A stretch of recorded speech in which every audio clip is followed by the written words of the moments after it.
हाँ, तो मेरे प्यारे बच्चों, क्या आप लोग भी 2026 में 10th का एग्जाम देने वाले हैं और आपके भी सर दर्द जो है ये मैथमेटिक्स बना हुआ है, यानी मैथ बना हुआ है, तो घबराइए नहीं।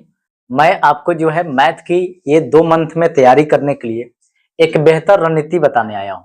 ठीक है, तो इस वीडियो में जो है हम आपको जो है ये समझिए कि अभी हम लोग को समझिए कि 17 फरवरी से मैथमेटिक्स 17 फरवरी से जो है आपका एग्जाम होने वाला है और समझिए कि अभी आपके एग्जाम के लिए मात्र 2 मंथ बाकी है। ठीक है ना, तो ये 2 मंथ में आप समझिए कि अभी तक तो घूम ही रहे थे, है ना, और पढ़ाई तो समझो कि बिल्कुल किए ही नहीं है। फिर भी समझिए कि इन 2 महीनों में अगर हम लोग चाहें कि मैथ को अगर समझिए तैयारी करने के लिए, क्योंकि सबसे बड़ा अगर सरदर्द कोई सब्जेक्ट अगर आपका बना होगा तो निश्चित है कि मैथमेटिक्स ही बना होगा। ठीक है, तो मैथ को बेहतरीन तरीके से मतलब तैयारी करने के लिए मैं आपको बस एक विशेष अपना विचार यहाँ पे देने वाला हूँ और इस आधार पे आप चाहें तो निश्चित रूप से ये 2 मंथ में भी अपने मैथ को सुधार सकते हैं और अच्छे से अच्छे नंबर ला सकते हैं। ठीक है, तो चलिए हम कुछ बातें आपको बताते हैं कि ये 60 दिनों में, ठीक है ना, आप मैथमेटिक्स को किस प्रकार से मजबूत कर सकते हैं थोड़ा सा मेहनत करके। ठीक है, तो चलिए इसके लिए आपको क्या है कि यहाँ पे थोड़ा सा मेरे बात को ध्यान रखना होगा कि कुछ बातें यहाँ पे देखिए जरूरी है, यानी क्या करना है और क्या हम लोग को नहीं करना है, इस बात पे थोड़ा सा गौर कीजिएगा। ठीक है, तो ध्यान दीजिएगा। सबसे पहले क्या कीजिए कि आपके पास तो सबसे पहले कि टोटल मैथमेटिक्स का, टोटल मैथ का समझिए कि आपके पास एक फार्मूला का नोट्स होना चाहिए। ठीक है ना, फार्मूला का एक नोट्स होना चाहिए। अगर आपके पास फार्मूला का नोट्स नहीं है तो आप क्या करें कि सबसे पहले मेरे पास जो है ये 9504043072 इस नंबर पे जो है आप क्या करें कि व्हाट्सएप कर दें। ठीक है ना, आपको फ्री ऑफ कॉस्ट जो है ये मैथ का फॉर्मूला जो है मैं आपको पास सेंड कर दूंगा। ठीक है, वहां से आप क्या कीजिए कि उसे निकाल करके और सबसे पहले आप दो चार दिन में जो है आप सबसे पहले क्या कीजिए कि मैथ के ऑल फार्मूला को सबसे पहले याद कर लीजिए। अब ये क्या फायदा होगा इससे, तो देखिए अगर आप फार्मूला पूरा याद कर लेते हैं तो निश्चित है कि 5 से 7 नंबर जो है आपको समझिए कि फार्मूला से ही आ जाएगा और फिर सीधे सीधे फार्मूला पर आधारित सवाल पूछता है, घबराने की बात नहीं है। तो आप क्या कीजिए कि अगर सबसे पहले आप क्या कीजिए कि पूरे फार्मूला को याद करने की कोशिश कीजिए, पूरे फार्मूला याद कर लीजिए।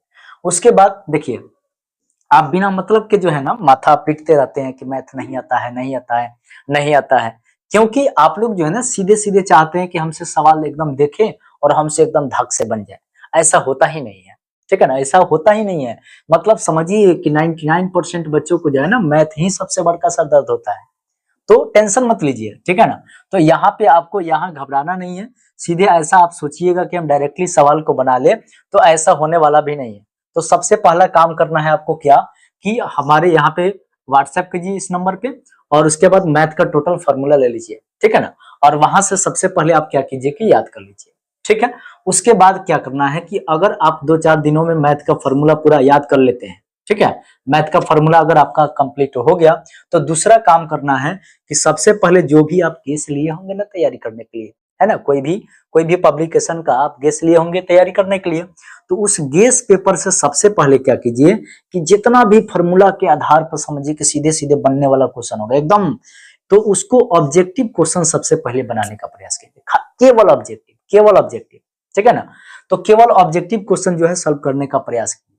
ठीक है ना, यानी जो सीधे सीधे या तो फार्मूला से हो जाए आना ही तो जो है थोड़ा सा हल्का फुल्का कैलकुलेशन करना पड़े, जोड़ घटाव गुना भाग जो भी होता है उतना से, अगर सीधे सीधे आंसर जिससे आ सकता है उन सारे सवालों को चुन चुन कर सबसे पहले टिक करके, है ना, और उसको बनाने का प्रयास कीजिए। ठीक है ना, अगर आप एक सोचिएगा कि हम ऑब्जेक्टिव और सब्जेक्टिव भी बना ले एक साथ में, तो ऐसा काम नहीं करना है। ठीक है ना, आप सीक्वेंस से एक मतलब तरीके से अगर काम करते हैं तो निश्चित रूप से आपको जो है बेहतर तैयारी हो जाएगी।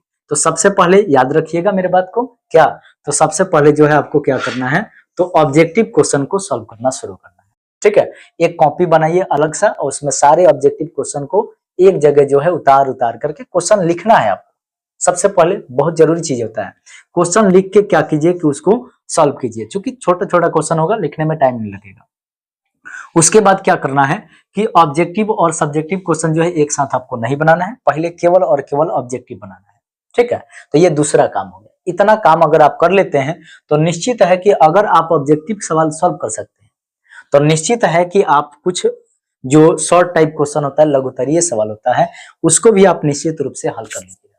तो थोड़ा थोड़ा क्या कीजिए कि आप जो है ये शॉर्ट टाइप क्वेश्चन को बनाने का प्रयास करना शुरू कर दीजिए, ठीक है ना। जितना भी आपसे बन सकता है उसको बनाइए सबसे पहले, ठीक है ना। चुन चुन कर एक जगह कॉपी में नोट कीजिए, एक जगह नोट कीजिएगा। तो अगर मान लीजिए कि कल हो कि आपका मैथ का एग्जाम होने वाला है, तो आप कैसे तैयारी कीजिएगा कि कल हो कि आप पूरा का पूरा जाके एग्जाम में अच्छी तरह से लिख सकें।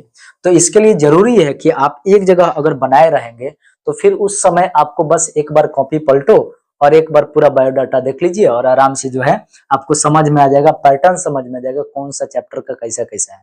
हाँ, एक और काम कीजिएगा कि हर एक चीज को आप चैप्टर वाइज चुनकर प्रयास कीजिएगा बनाने का, ठीक है।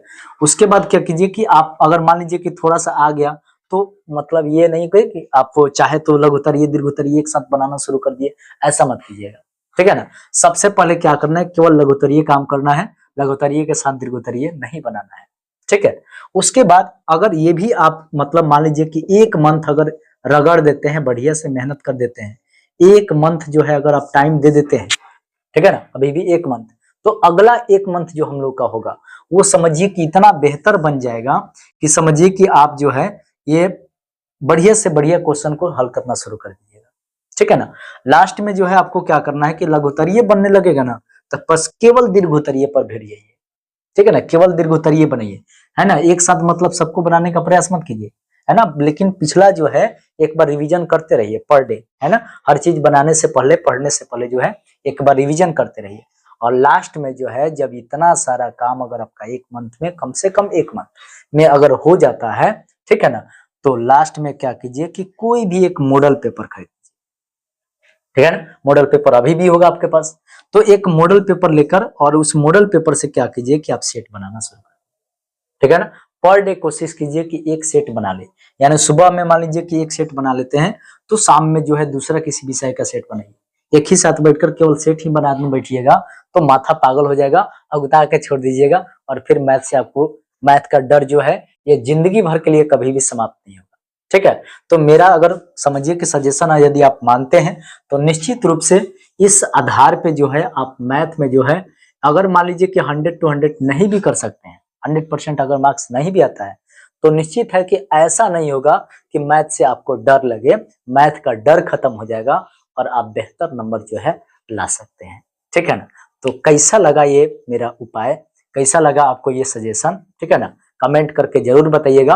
और इसके लिए आपको बहुत बहुत धन्यवाद। वीडियो को जरूर लाइक कर लीजिएगा और उसका चैनल को यदि नया है तो सब्सक्राइब कर लीजिए, क्योंकि मैं जो है आपको 10th क्लास के सभी विषयों को आप समझिए कि पढ़ाता हूँ इसी चैनल पे। तो फिर मिलते हैं हम लोग अगले वीडियो में, और हम लोग जो है तब तक के लिए आपका बहुत बहुत धन्यवाद।